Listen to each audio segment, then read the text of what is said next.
Okay, so it's going to be a later one. If you might have got a quick one in yesterday or last night, and it said that we had Soonercast on there. Well, I quickly deleted it because I tried a lot of new sound systems, and it was the worst audio you've ever heard. So this will be the third time me and Goss have recorded this. So Yeah, so I figure what probably the disturbance in the force is that OU basketball just pretty much played a complete basketball game yesterday.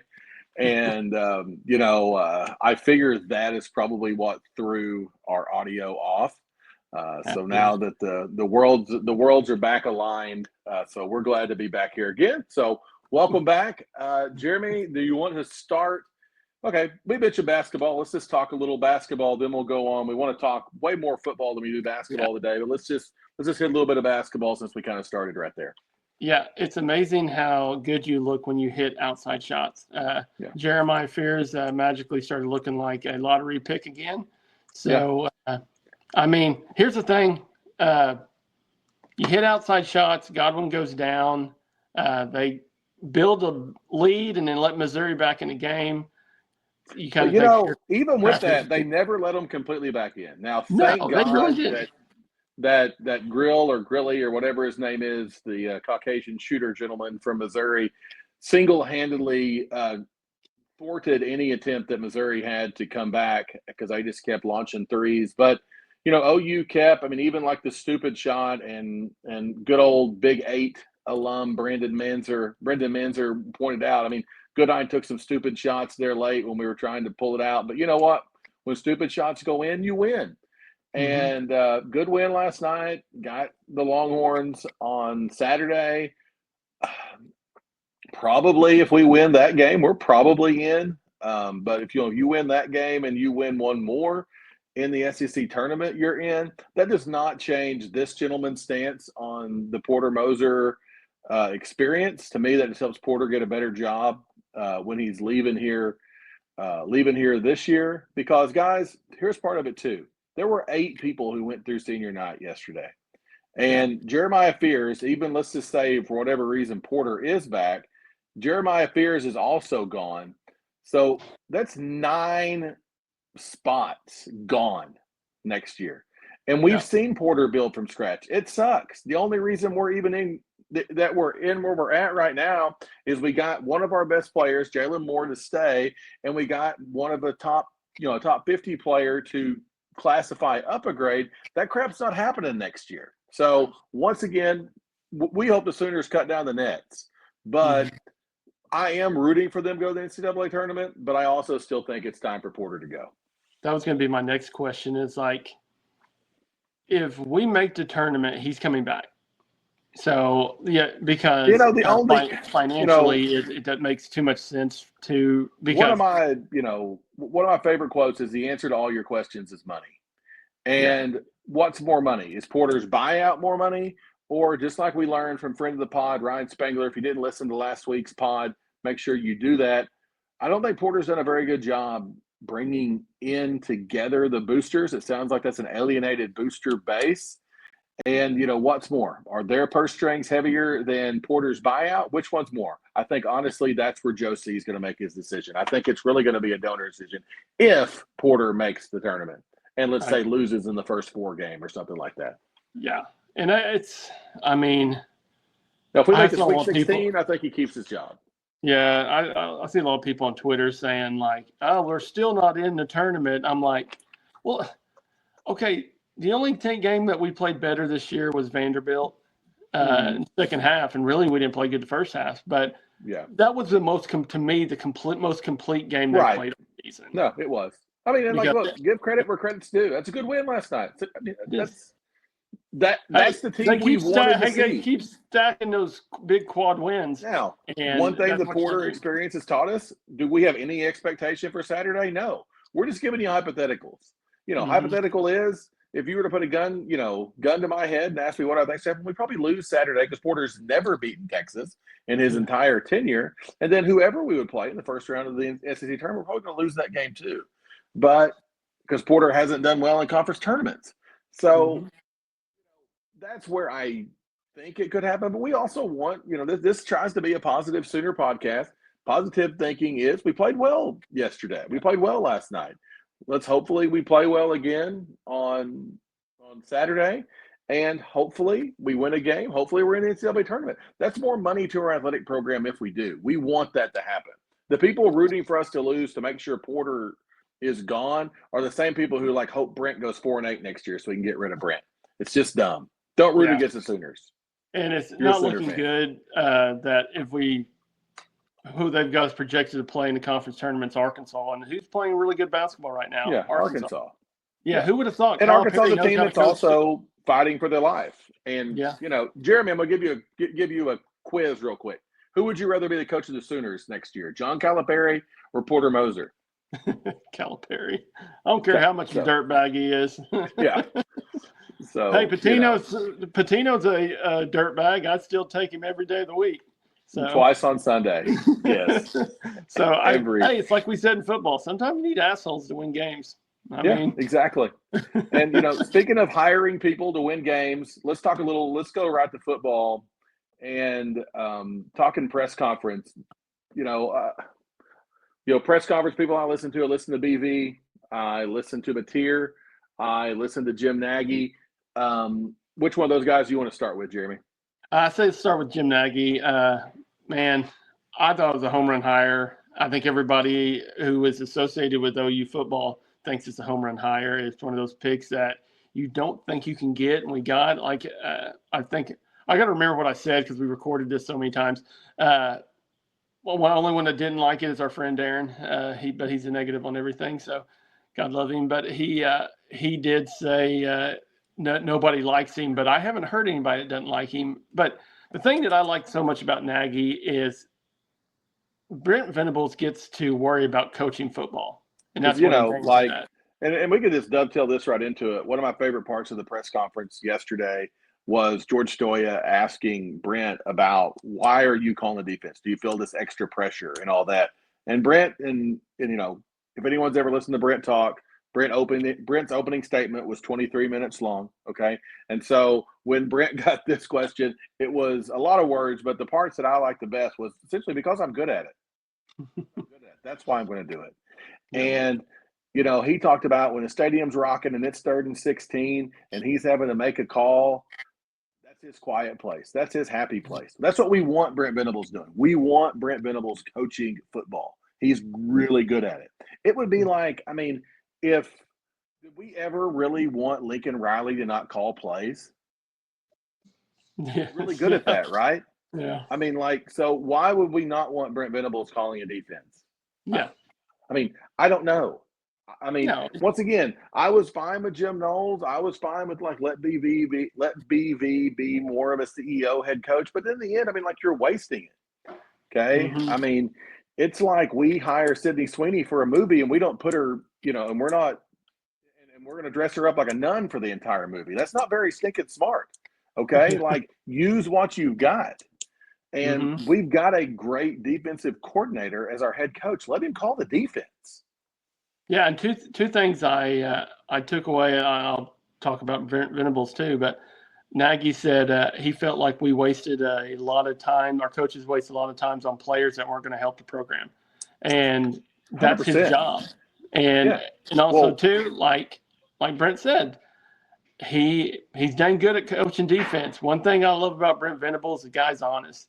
And he didn't run away from the holy crap, if I don't win, I'm fired this year. He's well aware of what it is. He's not. I just got home from school, Jeremy, and I'm gonna give you 2 questions here.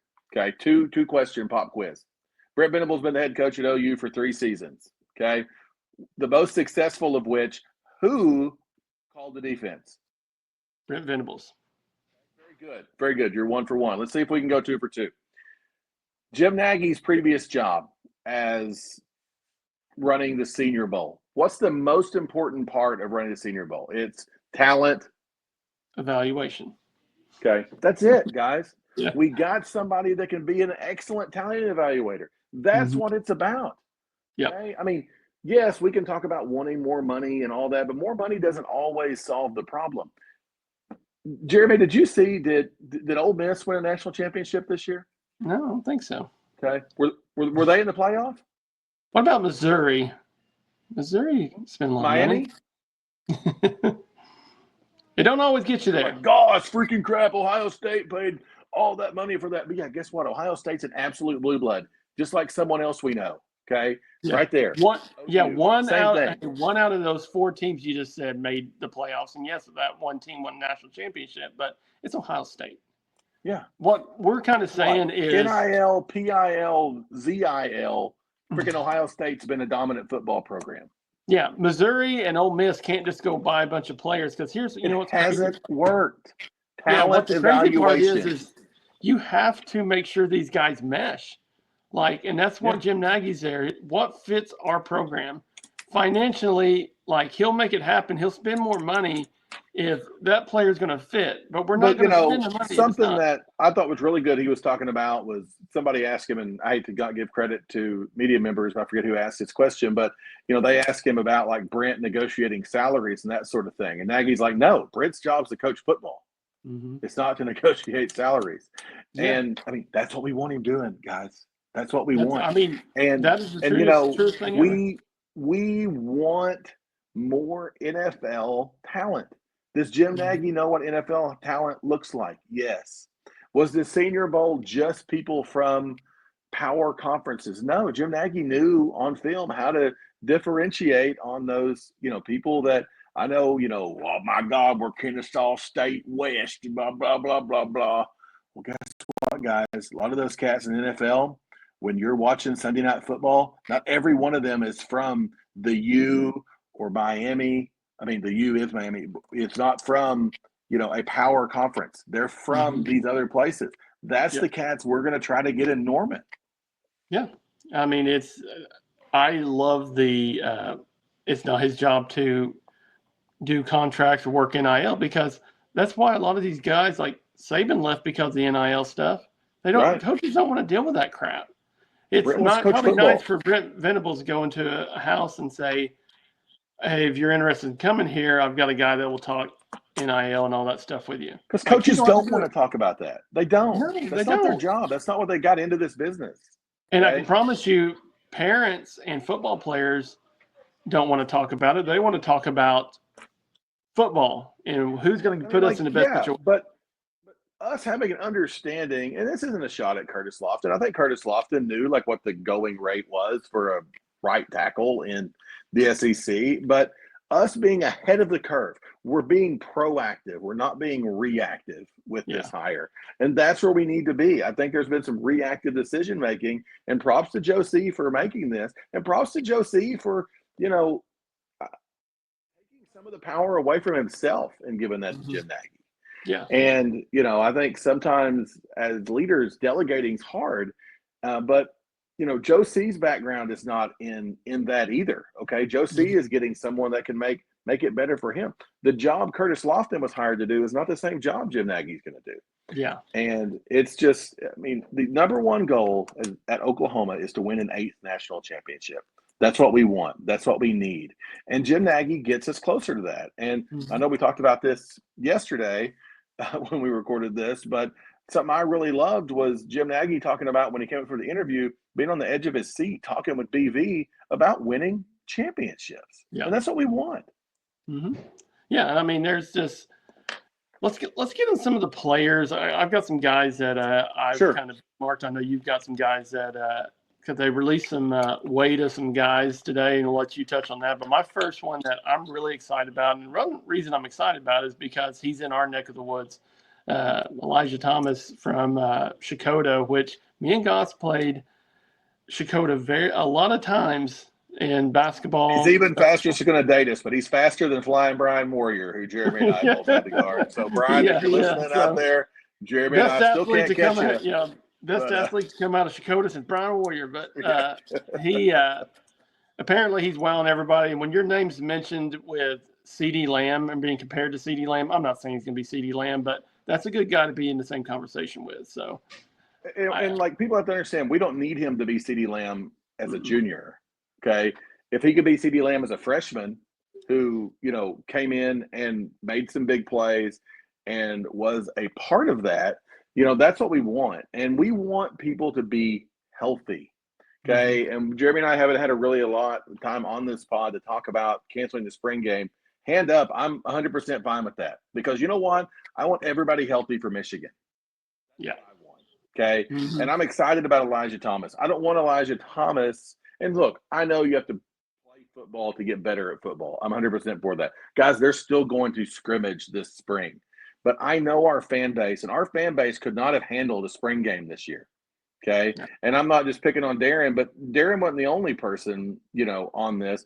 Anything OU throws out there right now is going to be construed as negative. It just is. Mm-hmm. If we score a touchdown, it's because our defense sucks. If we get a stop, it's because our offense sucks. If we make a field goal, we don't know how to, it wasn't properly blocked or the wind was something wrong. There's nothing we can do until we start putting real wins on next fall that's going to make this fan base be like, oh, yeah. And I don't mean the whole fan base, but there's that portion of the fan base that's just going to be negative about everything. And you guys get on Twitter. Get on Twitter if you want to know what our fan base is at. Guys, we have 30 less guys than last year because of the change in the rules.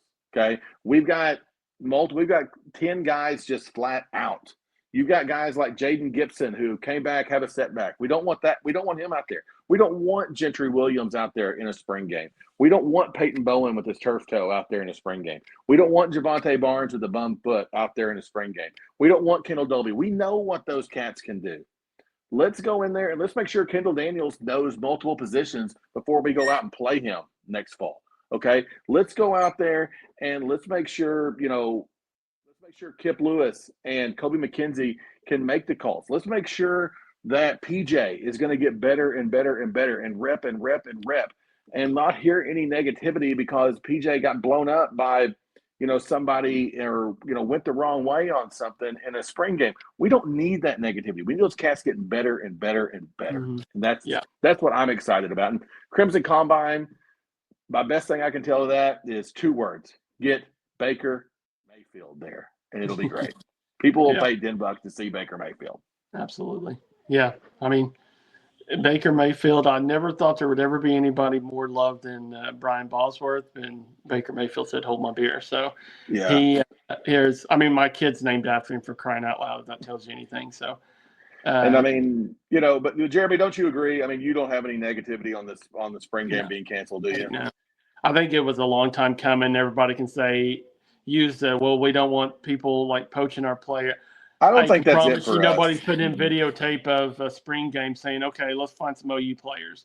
Like, you got enough film with guys. So I think that's just kind of a scapegoat. I thought that was a scapegoat with Matt Rule at Nebraska.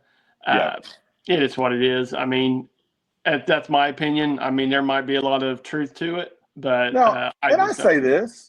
Would Jeremy and I have watched the spring game? Yeah, of course. Okay. I mean, I'm not saying that like I'm just 100%, oh, yeah, thank God that's gone. But I get it. We can't do the same things and expect different results. That's the definition of insanity, guys.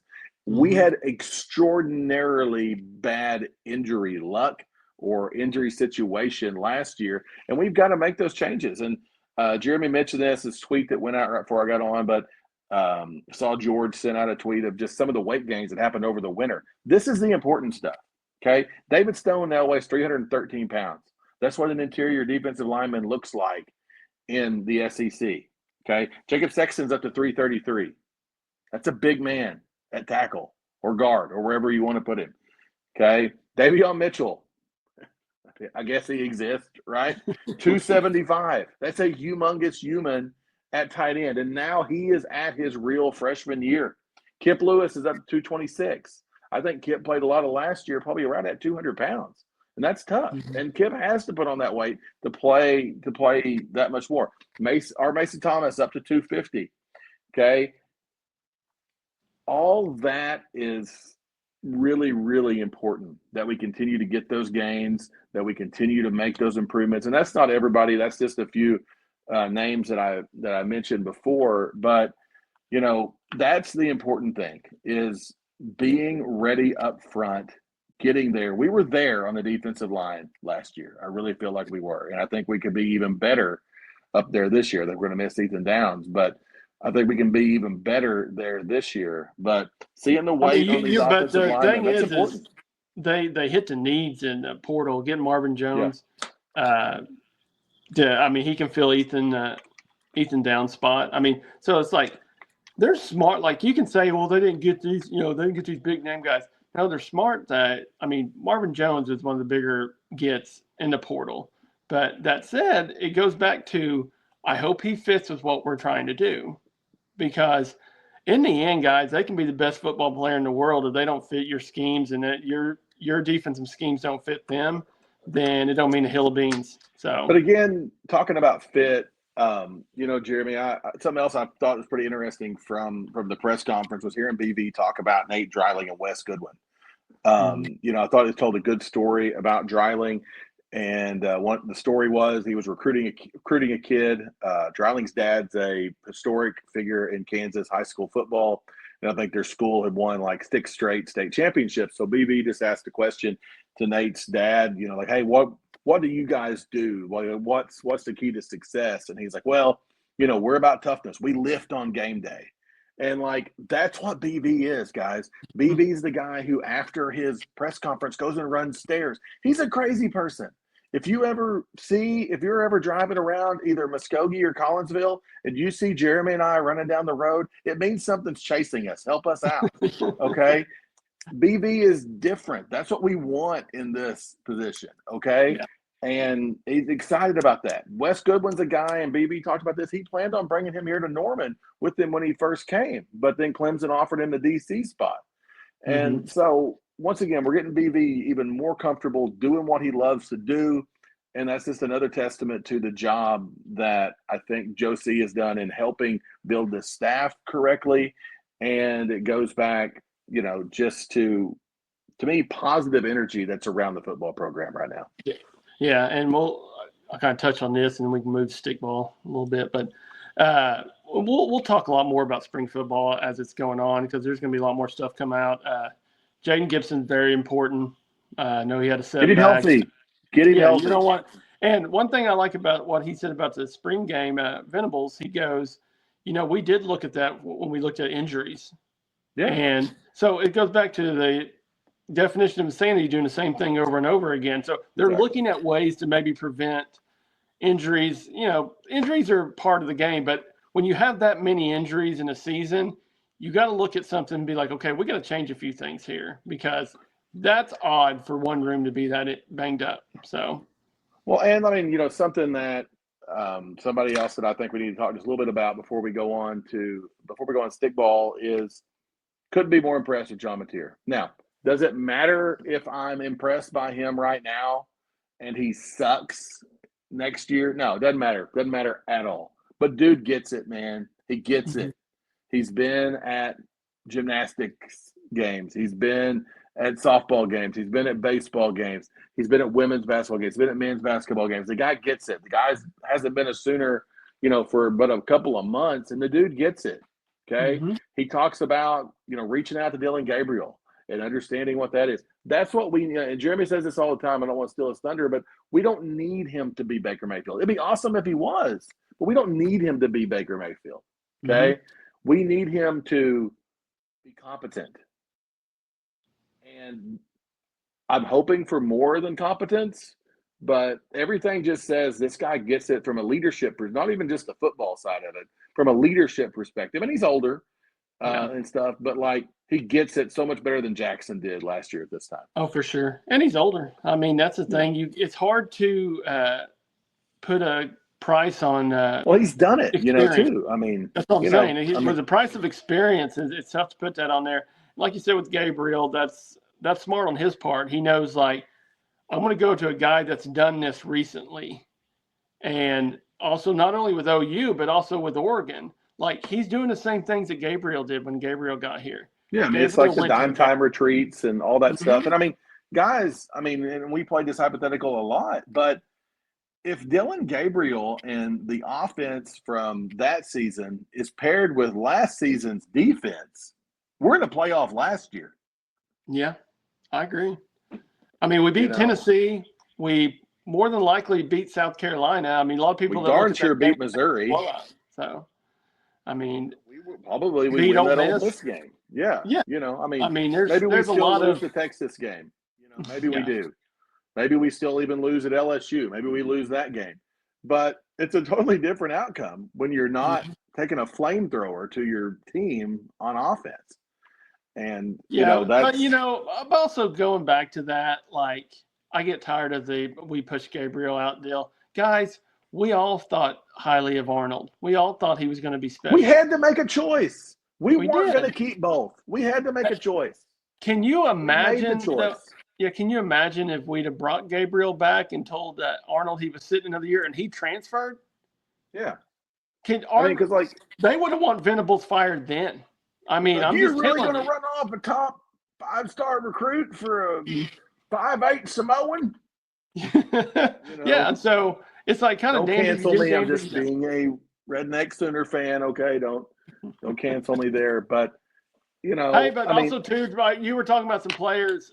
Mateer, he's got a lot of pressure on him just because he's a quarterback. But Davion Mitchell's got a lot of pressure on him. Yeah, he's basically carrying. He better be freaking. Gronk, Jason Witten, and freaking Tony Gonzalez rolled into one. Well, he's carrying a whole room, so he's carrying Joe John.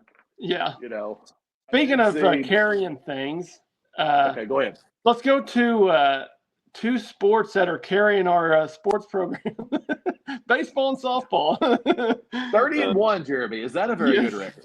The scheduled loss to Dallas Baptist. For some reason, we keep putting them on our schedule. Quit scheduling them. Quit doing that. Hey, I did listen to Skip Johnson this morning on the franchise, and he brought up a good point. He goes, I've said this a lot. I love Dallas Baptist baseball. Is that what he said? Because college baseball, the midweek games, the coaches could care less about them when conference season comes. And so he goes, there's guys that are so used to playing in high school, and then they're just not ready to play yet. And he goes, I run them out there in midweek games because I want to see what I have.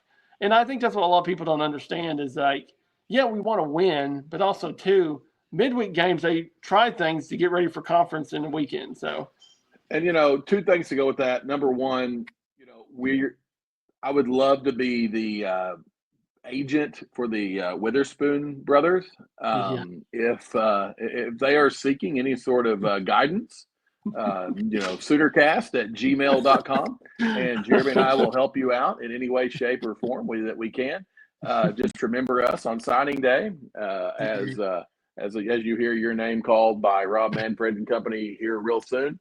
But those dudes are just throwing flames. Yeah. We talk about this all the time. And, we talk about this a lot in terms of Porter.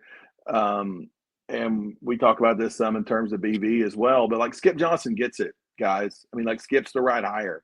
And in Oklahoma, and we talked about the stadium and we talked about attendance and think, we've had really good attendance for what is available at Eldell these last few weekends. And we've had a little bit better weather and that sort of thing. Saw some long lines waiting to get in. But we're never going to be able to spend dollar for dollar with an LSU or an A&M or someone like that in baseball. So we've got to have something that we hang our hat on. And we're hanging our hat that Skip Johnson's a great pitching coach.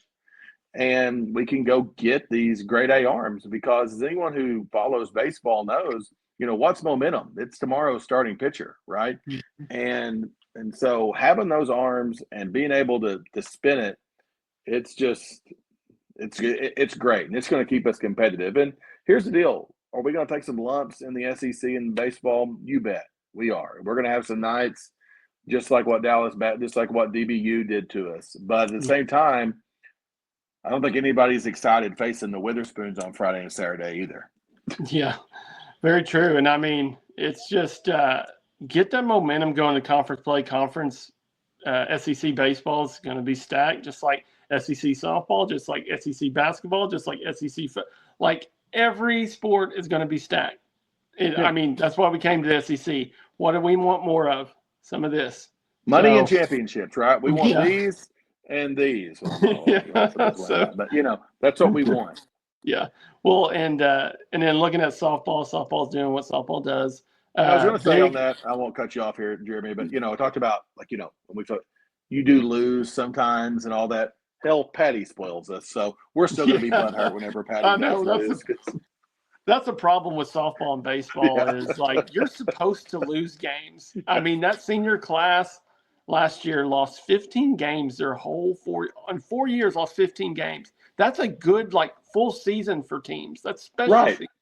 So I mean, that's a team that probably makes the College World Series, right? That's what I'm saying. That's a special season. So they've made it losing if you lose a game, well, we suck. But I mean, big series this weekend at Love Field, South Carolina, who's the surprise of all of college softball right now, top 10 10 or 11, depending upon which poll you look at. Hey, fun thing to look at though is look at some of these battles this weekend in SEC softball, and you tell me if OU is going to probably lose a few games. I mean, it's a gauntlet, man. I mean, it is. And and there's a reason that Patty Gasso didn't play a tough non-conference. So, well, and Patty, I think there's kind of become a pecking order with the pitching, but it's not like Patty is out there just throwing. She's still working multiple pitchers in. She's still rotating some people around. She's even messed with the lineup just a little bit here and there. But one thing Patty understands is consistency and how important that is in stickball. And again, we'll probably sweep this weekend because that's what we freaking do. But realistically, winning 2 out of 3 this weekend would be a good weekend. I mean, no, absolutely. It would be. Win series. I mean, here's the thing. And when you have any other team other than OU in softball, you say, we want to win our conference win series. Yeah. Just 2 out of 3, and that's where you have really special season. Yeah. OU is spoiled us. They're like, well, we didn't sweep, so we're horrible again, I guess. So, well, it was fun. 4 in a row. What's wrong? Emergency pot. Jeremy and I will not be emergency potting if we drop a softball. Yeah, not for dropping a series. Now, if we get swept, you might see us Sunday night, okay? But hey, I'll tell you what, you might see an emergency pot if we win at Texas on Saturday. No, without a doubt, without a doubt. Speaking of Saturday, I will. This is a no pod. I'll try not to bring it up, but Brian, my oldest softball team, starts their scrimmage Saturday. So this pod will be my only escape from softball. So I'm pretty excited. So there we go. Speaking of women's sports, OU women's basketball got a good win today. Beat Georgia. Play Kentucky tomorrow. I think that game could be a little bit of like an elimination, a play-in game for who gets to host. We did drop. I think OU's done enough though that they should be. I think so, but I think if you could avenge that loss to Kentucky, that's actually one of the women's games that I probably watched about tip to tip. It just kind of worked out. It was one of those nights that I was actually home. And, what's that, Jeremy? What's that being home stuff? But, but I was able to watch a big portion of that game and thought it was important today. Beers is really good, but she was good today. Hopefully we can get her on a run going through. Verhulst only had 6 points today, and I don't think made a field goal. And so to win that way just shows that they're finding ways to win. And Georgia's not a great women's team. I don't mean that. But it would be a nice win tomorrow to get past Kentucky. And I think with that, it would essentially cinch a first round. And I think if you lose the Kentucky game, it's probably about 50-50. But either way, I was hoping they did. I thought they took care of business against Georgia. Georgia's got really good guard play. What is that? And is it 6 or 8 in a row for the women? I'll be honest, I don't have that in front of me. But Georgia won 3 in a row and actually won at Tennessee, I believe. So, So I mean, they were playing good basketball. It's another quality win. Mm-hmm. It's definitely any win in the SEC is big. So, but the thing with the women's team is they're cutting their turnovers down. When they're not turning the basketball over, same thing with the men last night. Less than 10 turnovers for the men last night. And one of my favorite expressions is about basketball is, there's no offensive rebounds on turnovers. Yeah, okay? It's better to shoot it away than throw it away. Mm-hmm. And as Jeremy will tell you, I like to shoot when I played. So that was always more my philosophy as well. But we were sharpshooters when we played. Hey, that's it. I did find one of my old games, and my daughter told me, she's like, Dad, are you playing any defense? I'm like, hey, baby, I'm there to put that thing in the holes. He's like, well, you always crap Dad, me why about do you playing talk defense. so much crap to everybody? Yeah. But I can tell you by playing with Steve for so many years, well, playing against him and playing with him, that he is the nicest person of all my friends. But you put him on the court, he's a completely different person. I'm a jerk. There's no doubt about that. Speaking of competitive jerks and people that are dudes, breaking news today: Jaden O'Neal will be playing his football season here in Oklahoma next year. He enrolled at Mustang. Kind of an interesting thing. I was reading a little article about that, and I guess the high school he was at had to forfeit a bunch of their games. They had a recruiting violation in California. So once again, do I know which way we're going to end up going with that? I think right now it's probably going to look like we're signing both of those quarterbacks. Because I know the other quarterback's supposed to be in this weekend for – is it Future Freaks? Is that what they're calling this weekend? Freaks. Yeah, he's I think he's supposed to be here this weekend as well, the kid from Texas. So, but never a bad thing. That Jaden O'Neal is going to be right up the road in Mustang. So just wanted to throw that out there as well. Make sure everybody knew that. Yeah. Well, guys, my last night's might have been better, but I sound like a chipmunk, and it was a horrible sound. So, hey, third time's a charm. So we got it. Hey, that's got it. it in. So, guys, if you're not subscribed to us on YouTube, subscribe to us now. We're at 90 subscribers, 10 more to 100. That's a big mark for us. Follow us on Apple, Spotify. We're going to try to get some numbers out for sponsorships and stuff like that. If you're interested in sponsoring us, Steve, what's the email again? Soonercast@gmail.com. And, if you guys have any questions, anything you want us to talk about, I think something else we mentioned last night that I want to make sure everyone knows and is ready to go with us on is hopefully everyone enjoyed the Ryan Spangler interview last week. Ryan's agreed to come back on pretty much any time. We'll probably have him back on if there's a coaching change or something like that. But we've got some more guests queued up and some more guests that I think everyone's going to enjoy on here as well. But if there's ever anybody, hey, it would be great if you guys could talk to so-and-so. Send us an email. Put that in the comments. Let us know. Jeremy and I aren't afraid to – now, Ryan's somebody that we know, but we're not afraid to just, reach out. And Jeremy hasn't slid in – back when Jeremy and I were dating, he didn't slide into people's DMs. You actually spoke to them. It's kind of a weird thing. But Jeremy's not afraid to slide into some DMs there to get that done. So, once again, just comment, Soonercast@gmail.com. And thanks again for listening, guys. Boomer Sooner. Boomer.